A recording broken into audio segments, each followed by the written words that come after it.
سلام کو عام کیجئے. فَإِذَا دَخَلْتُمْ بُيُوتًا فَسَلِّمُوا عَلَىٰ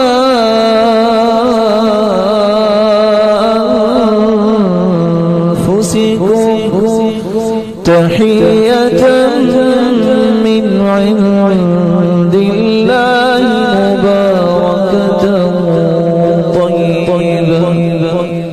جب گھر جاؤ تو سلام کھا. بات سن تو لی آپ نے. بہت سارے سوچ رہے ہوں گے لو اب جا کے بی بی کو سلام کریں. لو ہماری تو رجولیت اور فعولیت ختم ہو جائے گی. قرآن کہہ رہا ہے یہ تحفہ ہے اللہ کی طرف سے. برکتیں چاہتے ہو سلام کھاؤ.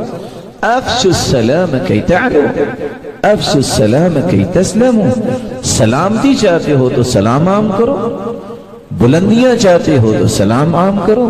وَمَنْ بَدَأَ بِالْكَلَامِ قَبْلَ السَّلَامِ فَلَا تُجِيبُوهُ. جو تمہیں سلام نہیں کرتا کلام کرنا چاہتا ہے تم سے اس کی بات کا جواب نہ دو.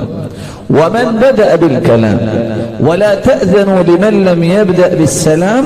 اور چوتھی روایت کے الفاظ ہیں جو سلام نہیں کہتا اس کو اپنے پاس آنے کی اجازت ہی نہ دو. آپ مدینہ میں تشریف لے گئے تو مدینے والوں کو سب سے پہلا پیغام کیا دیا؟ افشوا السلام. لوگوں سلام کو عام کرو. وَأَطْعِمُوا الطَّعَامَ. لوگوں کو اللہ کی رضا کے لیے کھانا کھلاؤ. وَصِلُوا الْأَرْحَامَ. رشتہ داروں سے اچھا برتاؤ کرو. وَصَلُّوا بِاللَّيْلِ وَالنَّاسُ نِيَامٌ. جب لوگ سو رہے ہوں تم تہجد پڑھا کرو. تَدْخُلُونَ الْجَنَّةَ بِسَلَامٍ. تم سلامتی کے ساتھ جنت میں داخل ہو جاؤ گے. اور صحابہ کا معمول کتنا اچھا تھا. فَإِنْ حَالَ بَيْنَهُمَا حَجَرٌ أَوْ شَجَرٌ أَوْ جِدَارٌ.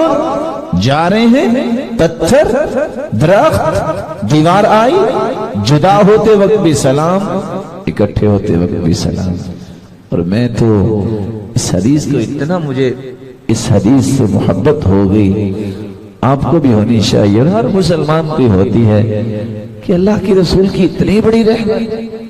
ما من مسلمین یلتقیان فیتصافحان الا غفر لهما قبل ان يتفرقا وفي رواية اخرى تساقطت ذنوبهما كما يتساقط الورق من الشجر. جب دو ہاتھ ملتے ہیں سلام کرتے جدا بعد میں ہوتے ہیں دونوں کے گناہ نیچے گر جاتے ہیں. اور دوسری روایت دونوں کے گناہ ہاتھ جدا ہونے سے پہلے اللہ معاف کر چکے ہوتے ہیں. سلام کو عام کیجیے. لیکن ایک بات کہہ دوں, چھوٹے چھوٹے ستارے ابھی روشن ستارے مستقبل کے قرآن پڑھ رہے تھے. یہ بھی ایک ٹرینڈ چل نکلا ہے کہ تلاوت سے پہلے سلام کہا جاتا ہے. اور یہ بھی ایک ٹرینڈ نکلا ہے کہ اگر کوئی ولضالین پڑھتا ہے محترم قاری صاحب بھی تلاوت میں تو اس وقت مقتدی بھی آمین کہہ رہے ہوتے ہیں اور قاری صاحب بھی کہہ رہے ہوتے ہیں. یہ نہیں کہنا چاہیے. اس کا تعلق نماز کے ساتھ ہے. اور جب آپ تلاوت کرنے لگے ہیں تو آپ تعوذ پڑھے ہیں اس کے بعد بسم اللہ پڑھی ہے. سلام کہنے کی ضرورت نہیں ہے کیونکہ آپ اس وقت موجود ہیں.